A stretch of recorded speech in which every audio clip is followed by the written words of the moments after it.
Sumergirnos en el laberinto de nuestras historias, seguir el hilo de la letra, entre la luz y la sombra, construir puentes entre culturas y continentes a través de relatos que han circulado de boca a oreja desde que nos sentamos alrededor de un fuego.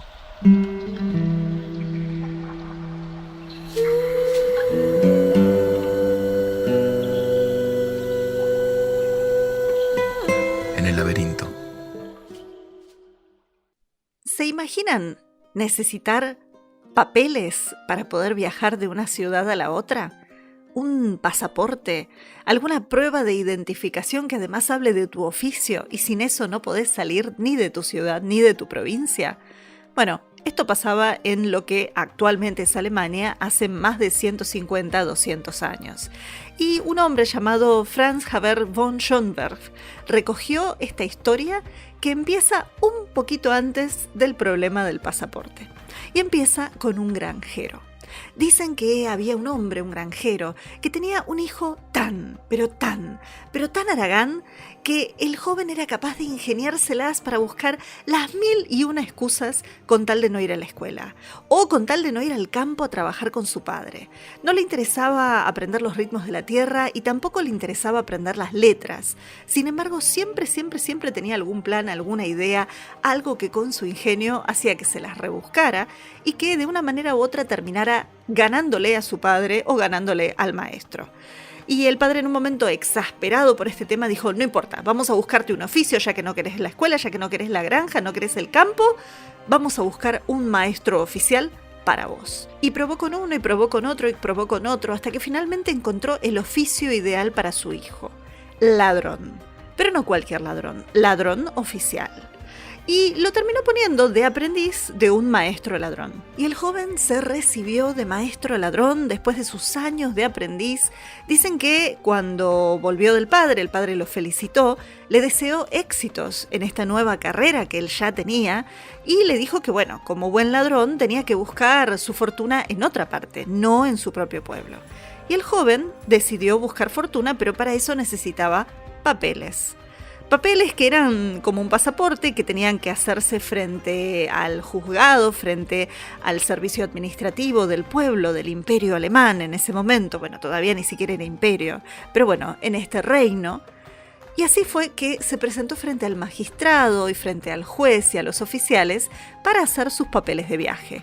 Le preguntaron su nombre, él dijo: mi nombre es Klaus. Le preguntaron hijo de quién era, dónde vivía, dónde había nacido, y cuando le preguntaron el oficio, ahí fue el problema, porque el joven dijo: ladrón oficial.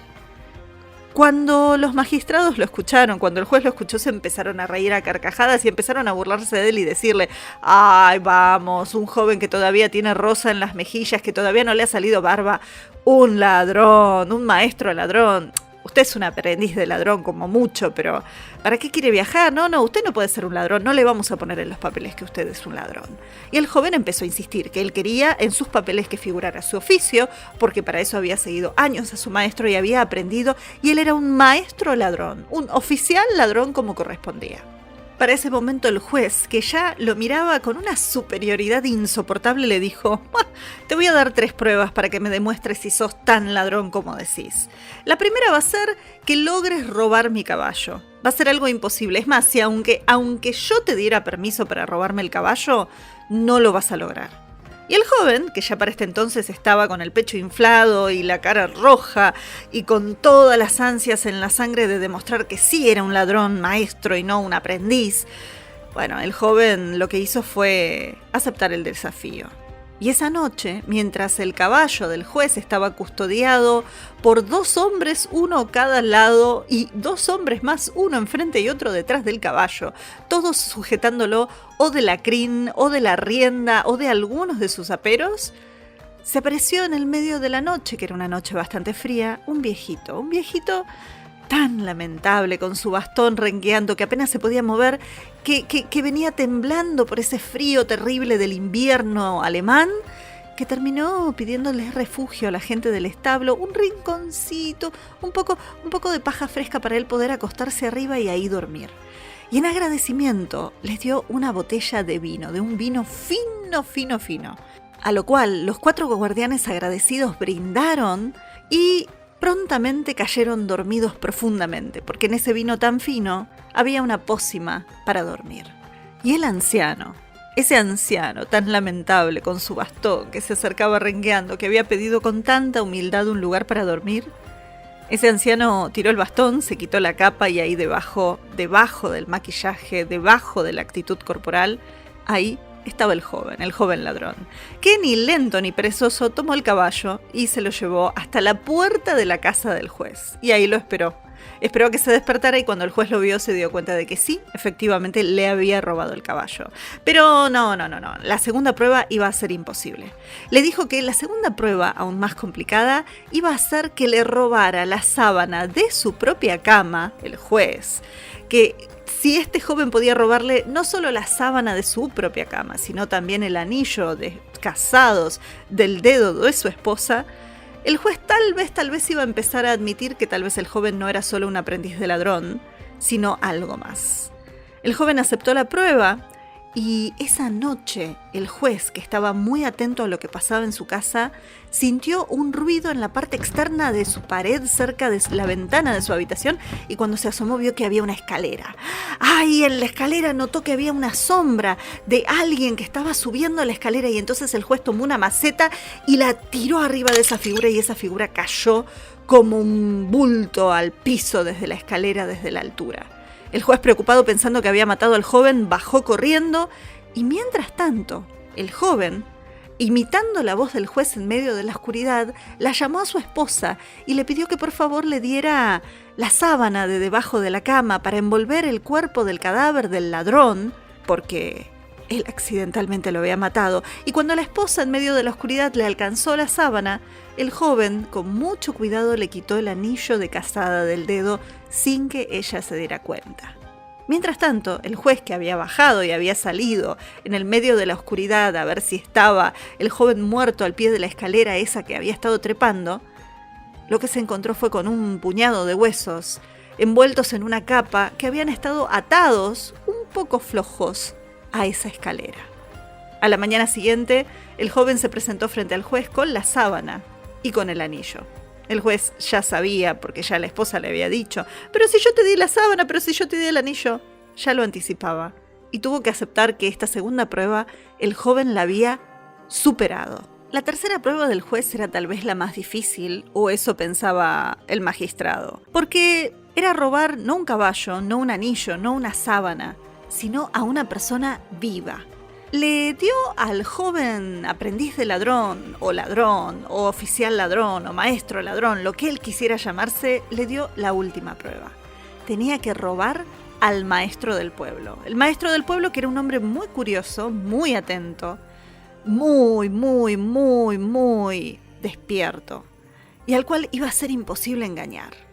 Y mientras tanto, obviamente le avisó al maestro. La cuestión es que esa noche, en la iglesia, empezaron a aparecer sombras y luces y sonido de cadenas que se arrastraban y empezó a surgir el rumor de que había un fantasma dentro de la iglesia, algún alma en pena. Y el maestro, que era muy curioso, pero además tenía todo ese espíritu científico de esas son supersticiones, salió para ir a ver qué era lo que estaba pasando en la iglesia.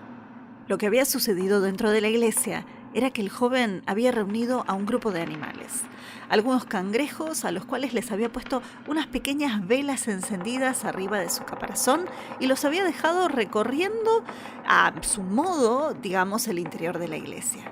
A la vez, había conseguido que un gato un poco viejito, dentro de la iglesia también se pusiera a perseguir a un ratón, mientras el gato tenía atado detrás de sí una pequeña cadena que, por más pequeña que era, hacía un ruido bastante fuerte.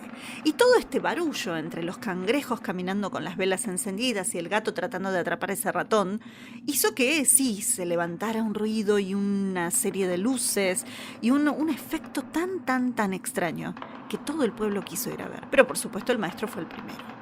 Y cuando el maestro quiso meterse dentro de la iglesia para desmentir este hecho supersticioso y demostrar cuál era la verdad científica que él siempre enseñaba en sus clases, ahí apareció alguien que le recomendó que por favor se cuidara y que por las dudas y en forma de protección se pusiera esta tela arriba de su cabeza. Esa tela que era, sin que el maestro lo supiera, la propia sábana de su propia cama. Y dicen que apenas se puso la tela, sintió que alguien lo abrazaba, que alguien lo ataba, que alguien lo tironeaba y que alguien lo llevaba hasta la magistratura. Y así fue que el juez esa noche se encontró frente a la magistratura, que estaba muy cerca de su casa, con el maestro atado con su propia sábana, protestando y diciendo que lo dejaran ver y demostrar que esos fantasmas no eran fantasmas, y a la vez todo el pueblo en un revuelo, y a la vez este joven sonriendo al lado diciéndole: ¿y qué va a poner en mis papeles? ¿Que soy un ladrón o no? Y el juez tuvo que aceptar que sí, que era un ladrón, un maestro ladrón. Y dicen que así fue como el maestro ladrón, el joven, Klaus, en sus papeles, tuvo la verdad de su oficio y eso le permitió viajar. Aunque, si ustedes preguntan cómo siguió la historia y si en algún otro pueblo dejaron entrar a un maestro ladrón, bueno, eso es otra historia. Y habría que preguntarle a Franz Xaver von Schönberg si él esa historia la recopiló. Y antes de que se termine este episodio, quería contarles que durante muchos años se desconoció el trabajo del recopilador que encontró esta historia, que es muy parecida a una que los hermanos Grimm también encontraron. Pero este hombre, Franz Xaver von Schönberg, y lo voy a seguir tratando de pronunciar y no arruinar la forma en que lo digo, fue un recopilador contemporáneo a los Grimm que trabajó en una zona que se llama el Alto Palatinado, ahí en Alemania, muy cerca de la frontera con lo que antes era Checoslovaquia, y dicen que este hombre recopiló más de 500 historias, las cuales prácticamente se olvidaron hasta que en el año 2009 una mujer, haciendo un trabajo en el archivo de la región, encontró los manuscritos donde estaban los cuentos que él había recopilado. Esto fue